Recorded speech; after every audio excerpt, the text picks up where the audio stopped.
Hello and welcome to Coded Guitar. This is a level 1 lesson on palm muting, but we're looking at putting some accents in here, basically some unmuted strums and some muted strums alongside each other in some fantastic rhythms. So first of all, hopefully you've had a look at the previous lesson just on palm muting, just talking about the basic positioning, the basic technique of how to play that, how to get an effective sound. I'm not going to be covering that again, so please check out that lesson first if you've not done and you're unfamiliar with palm muting.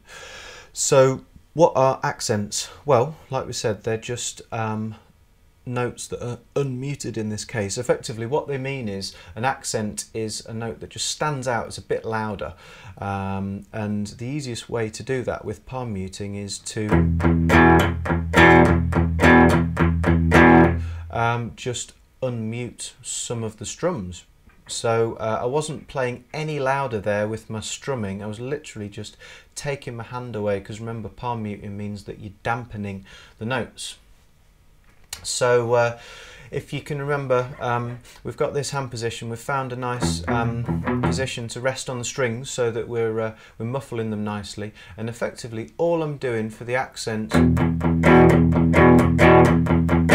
is just taking my hand away from the strings. So it's kind of like a movement of my wrist really, just bringing my wrist out, if you can see this. Do that from a different angle. So I'm still trying to pluck in the same place, and in fact I've got my hand in the same place. I'm not moving it up or down to get away from the strings to create the open sound, just literally move it up away from the strings, that's it. So if you just want to practice that, I'm just playing an open E chord here, E5.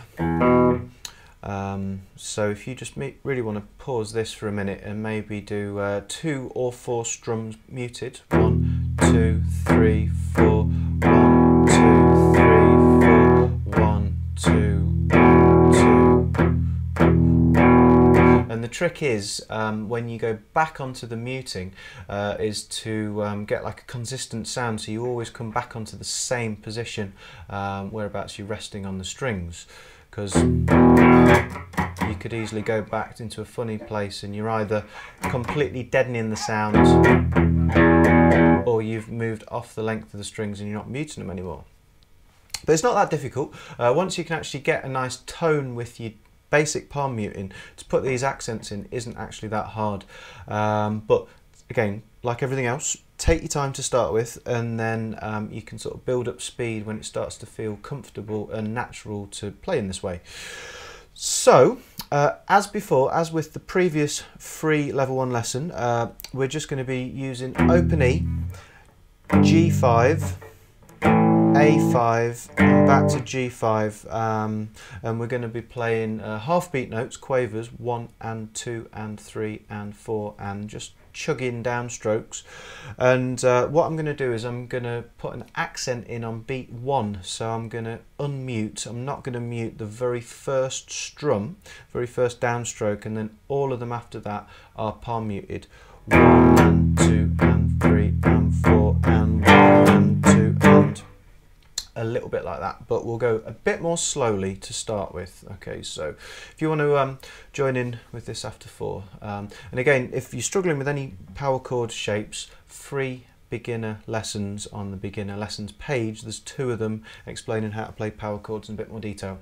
So 2, 3, 4 and accent mute, 2 and 3 and 4 and accent mute, 2 and 3 and 4 and accent mute, 2, 3 and 4 and accent mute, 2 and 3 and 4 and.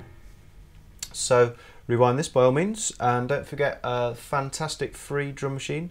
I've mentioned this a few times already, but I'm hoping that you're going to use it. Really good for your playing.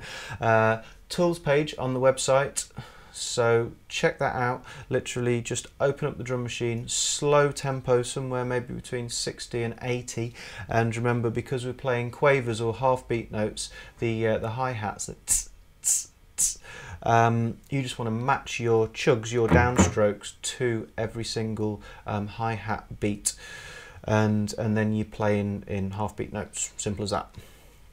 So that is putting the accent on beat 1. So we're now going to try putting the accent on beats 1 and 3. So we're just going to go 1 and 2 and 3 and 4 and 1 and so on for exactly the same chords, 1 bar, E, G, A, G, after 4. So 1, 2, 3, 4, and accent mute 2 and accent mute 4 and accent mute 2 and accent mute 4 and accent mute 2 and accent mute 4 and accent mute 2 and accent mute 4 and. Okay, so again, rewind the video if you want to, play it on your own to start with. Sometimes it actually can be a little bit frustrating trying to play along with a drum beat or something if you haven't quite nailed something, if it's dragging you along. So by all means try it on your own to start with, but really good to get you playing in time. So as soon as you're halfway there with it, try and play along with the drum beat, or if you've got a metronome at home, try that as well.